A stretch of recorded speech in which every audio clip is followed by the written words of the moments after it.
Wes tarik.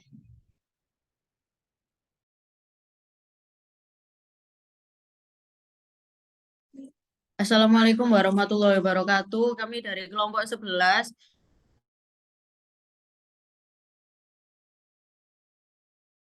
Kan saya sendiri Samratul Ilmi, yang kedua yaitu Kariza Ramdania, yang ketiga Tiara Nur, yang keempat yaitu Safira Ariskia.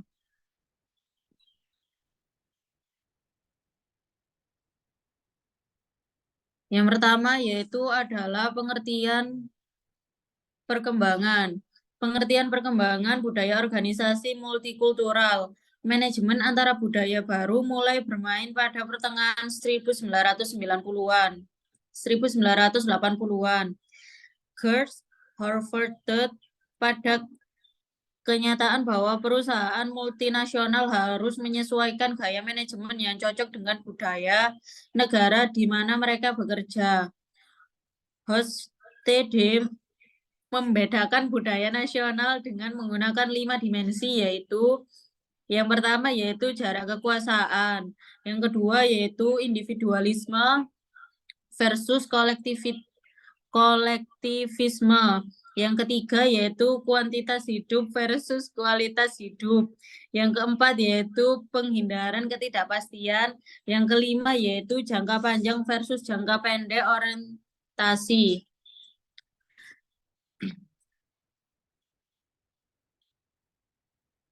Selanjutnya yaitu ada aktivitas antar budaya. Yang pertama yaitu ada manajemen tim. Manajemen tim itu dibentuk bagaimana dan bagaimana mereka dapat dibuat bekerja dengan baik adalah aspek penting dari tim pengelolaan. Tim multikultural memiliki anggota yang membawa kompetensi yang berbeda dalam pengambilan keputusan organisasi. Yang kedua yaitu ada kepemimpinan. Transformational leader akan cocok untuk menjadi manajer antar budaya. Pemimpin transformasional memotivasi personil agar menyadari sepenuhnya potensi yang mereka miliki. Yang ketiga ada corporate strategi, yaitu strategi korporasi menjadi faktor utama dalam menetapkan keputusan untuk memasuki wilayah geografis baru. Diikuti oleh penetrasi dan konsolidasi di pasar. Strategi juga dapat bervariasi tergantung pada pola pikir budaya yang telah dirumuskan. Beberapa pola pikir dapat mengimplementasikan strategi menjadi lebih baik dengan profesi lokal. Yang keempat yaitu ada organisasi struktur. Organisasi pembelajaran sangat cocok dalam banyak hal untuk tenaga kerja antar budaya. Karenanya memiliki fleksibilitas besar dalam pengaturan yang memungkinkan menjadi global jika diperlukan dan menjadi lokal pada waktu lain. Yang kelima yaitu ada Human Resource Management. Peraturan tentang bagaimana pekerja harus diperlakukan dan apa yang menjadi hak mereka. Beberapa tergantung pada kondisi budaya dan masalah setiap seleksi, pelatihan, dan kompensasi mengasumsi dimensi baru dalam konteks manajemen antar budaya. Dalam rekrutmen, misalkan perusahaan ingin menjadi spesifik dalam menyeleksi. Yang keenam ada knowledge management, merupakan bidang minat yang sedang berkembang bagi praktisi manajemen dan akademisi. Yang ketujuh yaitu ada core value dan ada dua aspek penting masalah-masalah nilai korporasi transnasional, yaitu kepentingan dengan proses seleksi nilai-nilai inti yang berhubungan dengan bagaimana nilai inti itu disebarkan, termasuk menghargai semua makhluk hidup. Yang ke-8 yaitu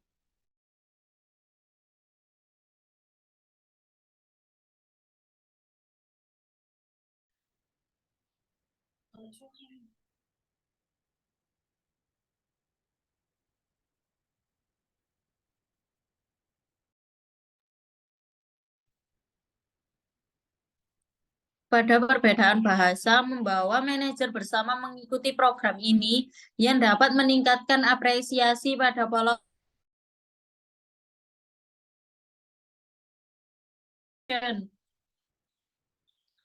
Konflik adalah bagian dari kehidupan organisasi dan perusahaan global yang harus memperhitungkan bahwa konflik dapat timbul karena terlalu banyak keragaman yang terjadi.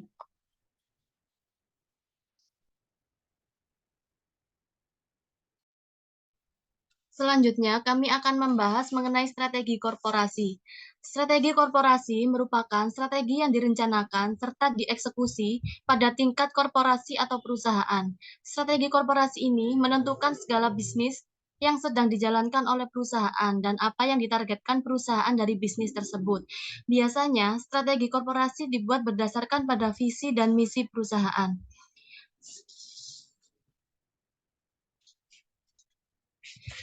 Adapun jenis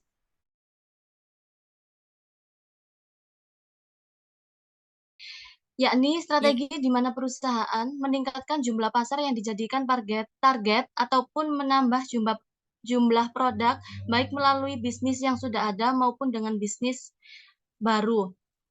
Suatu perusahaan dapat menggunakan growth strategi dengan 4 cara. Yang pertama yaitu ada konsentrasi, yakni berfokus kepada bisnis utama yang sudah ada serta meningkatkan jumlah produk yang ditawarkan. Yang kedua yaitu ada integrasi vertikal. Integrasi vertikal dapat dilakukan secara mundur, maju, atau keduanya.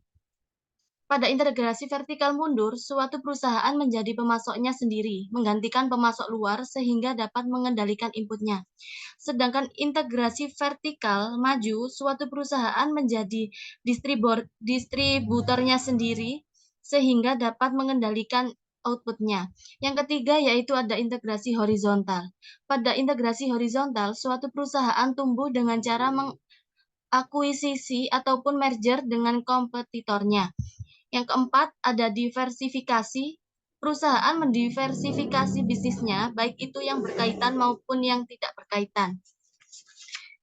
Ini strategi korporasi selanjutnya yaitu ada strategi kestabilan atau stability strategi, yakni strategi perusahaan di mana suatu perusahaan tetap dan terus menjalankan bisnis yang sedang dijalankan.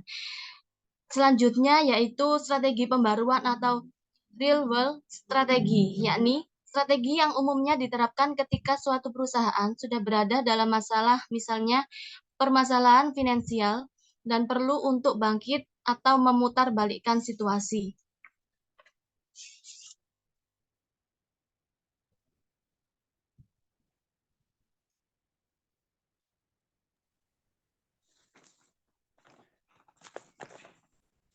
Selanjutnya, komunikasi dan negosiasi antar budaya. Komunikasi adalah kegiatan saling bertukar pesan antara satu orang ke orang lain. Pada dasarnya, komunikasi bekerja melalui kode. Suatu sistem di mana dapat melihat gagasan atau konsep tertentu. Komunikasi juga menggunakan konvensi. Konvensi juga biasa disebut dengan kebiasaan. Definisi negosiasi adalah situasi komunikasi yang bertujuan untuk mengatasi konflik kepentingan dan mencapai kesepakatan yang menguntungkan bagi kedua pihak.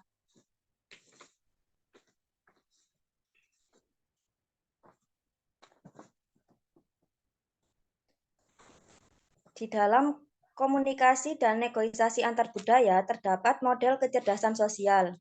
Model kecerdasan sosial dibagi menjadi 3, yaitu 1, memanfaatkan knowledge atau pengetahuan, yang kedua, mempraktikkan mindfulness atau kesadaran, dan yang ketiga, mengembangkan adaptive skill, di mana memanfaatkan knowledge atau pengetahuan fungsinya mengantisipasi adanya perbedaan, yaitu belajar atas apa yang didapatkan dari kode dan konveksi kelompok yang sudah direncanakan untuk kemudian dihadapi, berhati-hati dalam semua bidang. Yang kedua, mempraktikkan mindfulness atau kesadaran dapat dilakukan dengan melakukan pengamatan, berguna untuk melihat potensi atau peluang baru dalam keberartian perilaku kelompok budaya lain. Yang ketiga, mengembangkan adaptive skill, mengandung persoalan dalam perilaku kita untuk mengakomodasi kode, konvensi, serta gaya budaya lain dalam negosiasi yang kompleks.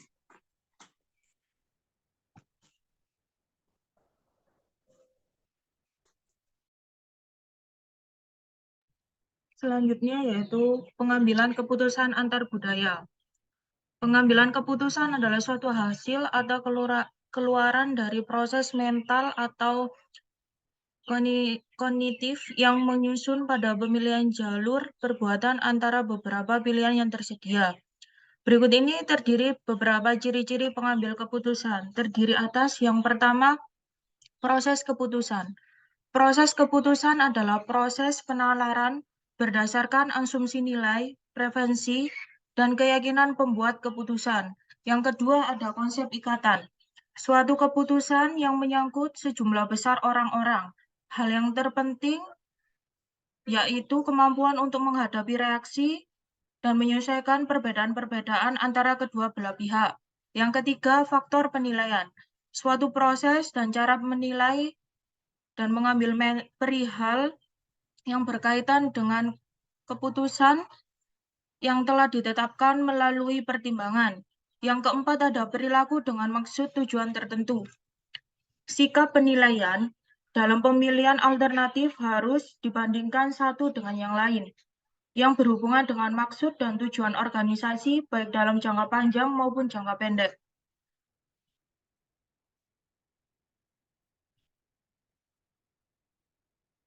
Tim multikultural. Organisasi modern semakin kurang hierarkis, dengan model yang lebih datar, serta didukung dengan adanya pembentukan tim yang sifatnya lintas fungsi, di mana terbentuknya tim-tim yang anggotanya memiliki latar belakang budaya yang berbeda. Tipe kelompok kerja yang pertama, kru. Kru adalah kelompok ini telah terdapat rangkaian prosedur yang telah ada dan ditentukan sebelumnya, yang mengesampingkan kebutuhan. Yang kedua ada tim. Tim adalah kelompok ini yang memerlukan rasa saling kepercayaan yang sangat dalam kepada sebuah anggota. Yang ketiga ada task force. Kelompok ini kemungkinan terdapat budaya yang lebih tinggi. Namun interaksi di antara mereka berorientasi pada sasaran proyek atau pekerjaan. Sekian presentasi dari kelompok kami akan menjawab beberapa pertanyaan yang ada di e-learning.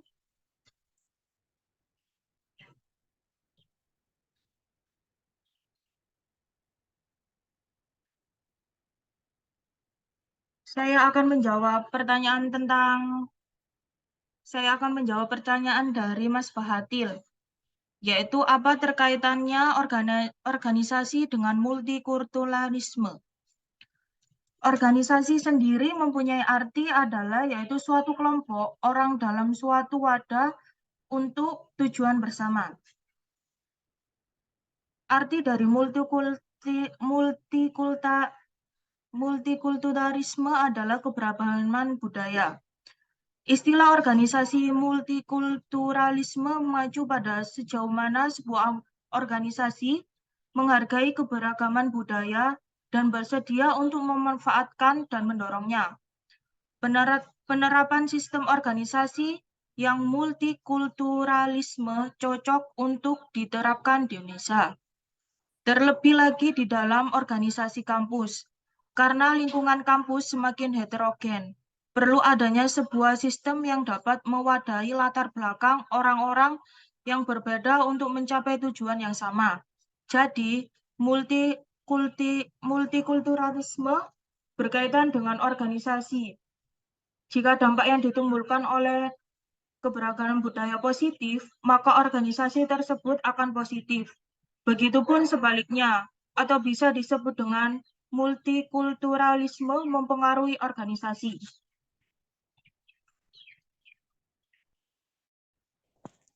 Saya akan menjawab pertanyaan Mbak Anissa. Pertanyaannya, apa dampak positif dari organisasi multikultural bagi para anggotanya? Dampak positif organisasi multikultural adalah 1. Membangun satu kesatuan dari latar belakang individu yang beragam. Yang kedua, menurunkan tensi rasial di organisasi. Yang ketiga, meningkatkan performansi etnis atau kelompok minoritas dalam aktivitas organisasi. Yang keempat, adanya pendidikan, pembiasaan, dan kepemimpinan multikultural dalam organisasi. Kelima, Beraktivitas dalam organisasi seolah berada dalam sebuah keluarga yang kondusif dan dinamis dalam mencapai tujuan jangka panjang. Organisasi berperspektif multikultural akan semakin kuat dan eksis di masa mendatang, mengingat tren orang-orang yang masuk organisasi semakin beraneka ragam, dari ras, budaya, sikap, agama, dan bahkan lebih terbuka dengan kebijakan-kebijakan yang sudah disepakati antar negara saat ini.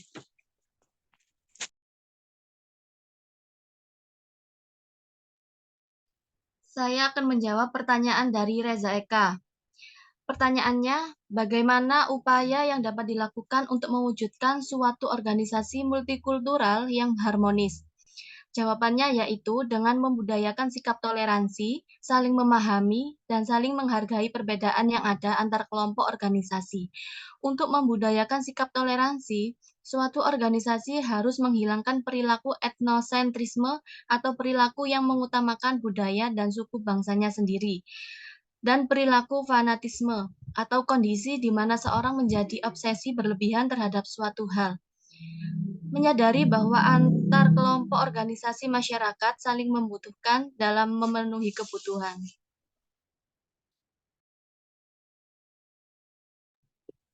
Yang terakhir, saya akan menjawab pertanyaan dari Diana Wahyu Lestari. Pertanyaannya yaitu, sikap apa yang harus dikembangkan dalam masyarakat multikultural? Dalam masyarakat multikultural harus dikembangkan sikap toleransi atau sikap saling pengertian dalam menghadapi segala perbedaan dalam nilai norma, agama, budaya, ras, suku, dan bangsa, serta adat istiadat agar tercipta integrasi dalam masyarakat. Demikian yang dapat kelompok kami sampaikan, kurang lebihnya mohon maaf. Wassalamualaikum warahmatullahi wabarakatuh. Waalaikumsalam. Waalaikumsalam.